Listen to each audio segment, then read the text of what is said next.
Hey, good evening. It's been a couple of weeks, so I thought I should send you a video. I'm here with my trusty cup of coffee, which was obviously not the coffee, but the cup was a very kind gift from a friend in Seattle. I can say that now because she just moved there. So thank you to Elizabeth. It's been stirring around in my brain for a couple of weeks, hence the hesitation putting the video up. Trying to find the right way to phrase it, and again getting a little bit stuck in the whole social media, the right lighting, the right angles, all of that rubbish. So I just thought I would send it out there, let you make what you would like out of it. I was thinking about why I do dressage, and this was prompted by a question from a client when she asked, why was it so important to me for clients to understand what I was trying to show them? So why it felt so emotionally heavy to me to be able to impart the message. And I mean, I've had to answer that question quite a few times, but to be able to get really concise with it was more difficult. It's clearly not one of my strengths.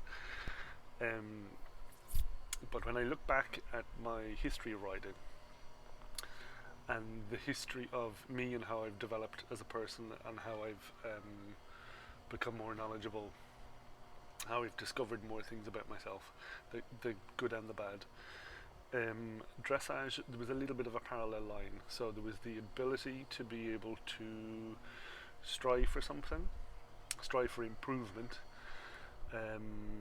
indulge the need for detail, the need to examine, and try not to have that tip me over the edge into overthinking, overanalyzing, self-judgment, criticism. In the sport, it was the ability to be able to find the difference between criticizing and critical analysis. So with dressage, I found that it was giving me a way forward, it was giving me a way to compete, it was giving me a way to spend time with horses, make money so I could afford to do what I loved. But it also allowed me then to indulge in the detail finding, indulge in a way of riding that I felt was ethical, that I felt was helpful to the horse first, rather than a hindrance for the sake of my ambition, my drive, sometimes my lack of ambition, whatever the reasons were, the vulnerabilities were. Dressage gave me a structure and a system that allowed me to stay within myself, stay within the business of horses and horses, and not steer too far from the path. So for me, the really reassuring thing about dressage is that it's so all-encompassing, it's so broad, but yet it's so simple in its philosophy. It's so drawn out. There's such a blueprint. It's right there in the name, So when I'm feeling vulnerable, whatever's going on in life, dressage gives me a way to. It gives me a way through by giving me that template, by giving me that structure. So whatever the influences, whatever the factors, whatever's happening with me, whatever's happening with my horse, it allows me to be able to seek refuge within the details of the work. So I'm less likely to get overwhelmed by the finish line, by the competition, by the place of the competition, the score of the competition. All of that stuff's great, but it allows me to know that there's more, and sometimes more for me is reassuring, knowing that I don't have to be finished, that I don't have to be perfect, that it doesn't have to be everything all at once, all the time. So it allows me in a really simple way to say, good enough is good enough. Today I'm looking for forward. Today I'm looking for forward in canter. Today I'm looking for forward in left canter, and in competition I'm looking for forward in a left to right flying change. So it gives me a really simple skill set and tool set to be able to stay in the moment, to stay present, to stay out of the perfectionism, to stay out of the vulnerability, and benchmark life in a much more honest way. Now that doesn't mean that I'm not disappointed if I don't place. I'm not disappointed with good scores or bad scores, but that becomes secondary. And what's more important for me, and why I'm trying to sell this message onto other riders, is that it doesn't then change my perception of my horse, and it doesn't change my perception of life. So instead of coming away from a competition with a bad score or a bad placing and wanting to give into that vulnerability, that perfectionism, or the if there's a belief of self-worth, whatever's going on for all of us, which is normal, it allows me to stay true. It allows me to stay steadfast, to get back to the truth of what I'm doing with the horse. So I can come away with a bad score or a bad placing, knowing that I was looking for forward in the canter from left to right flying change, and there was something there that was better, and that can be enough. It might not be everything you want. It might not have been a series of them. It might not have been all the tempies across the line, but there may have been one moment where it was better.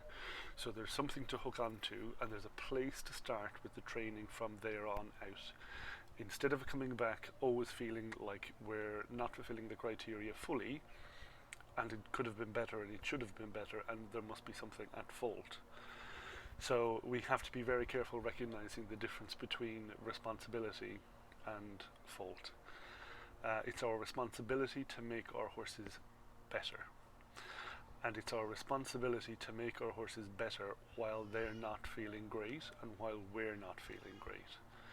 So it's not about judging the finish line, it's not about judging the picture. It's about being able to get to the nugget of in the information underneath and know, what is this going to create in my horse? How is this going to make my horse feel? And in this moment, if I get one clean, responsive, straight through flying change from left to right, and he works really hard, that allows me to be forgiving when the rest are a little bit rubbish. But it allows a different perspective. So instead of it being, I must be able to ride clean tempies straight through all the time, it doesn't allow for a developing horse. In the same sense, that doesn't allow for a developing human being. So if we're going to feel vulnerable, if we're going to feel nervous or anxious or wanting to do well, or whatever is going on for us, it gives us a way into not letting that tip our brains past the point of reason, past the point where it becomes punishing to go to a competition, it becomes punishing to ride our horses. And it's not going to be anything madly dramatic, but it'll be something very simple like, oh, that wasn't very much fun, maybe I'll spend a little bit less time with my horse tomorrow. Or maybe I'll be a little bit less forgiving in the moment where he wobbles and it doesn't give me everything I want. So over time, little things creep in, little insecurities creep in, moments of vulnerability, moments of intolerance, moments of unawareness with our horses. So suddenly we realize a training issue has been established, or a way of going has been interrupted. There's a tightness, a stiffness, a weakness. Staying true to the structure of the system of dressage and the philosophy of dressage allows us to be less likely to be in that, and it allows for a much quicker recovery when we do. So the heaviness of wanting to impart this onto everyone else is an excitement. It is it's an enthusiasm when I know how it can make you feel, how it can make your horse feel, and how glorious that is to be able to push through all of that nonsense, all of the normal brain stuff that we go through, and find a way through and find a moment where it feels better. That, to me, is the only reason I teach. So primarily I'm a rider. Uh, that's nonsense. Primarily I'm a little boy who loves horses, and I learned that if I wanted to love horses I was going to have to get a job. So I learned to ride, and I try and push and challenge with the riding more because it makes me more helpful to my horse. The teaching side developed because it seemed silly to have all this information and not pass it on. So in the moments where you're not sure, in the moment where your trainer is getting a little hot and bothered, in the moment where it seems a little bit far away, come back to the structure of the dressage, come back to the template and the philosophy of dressage.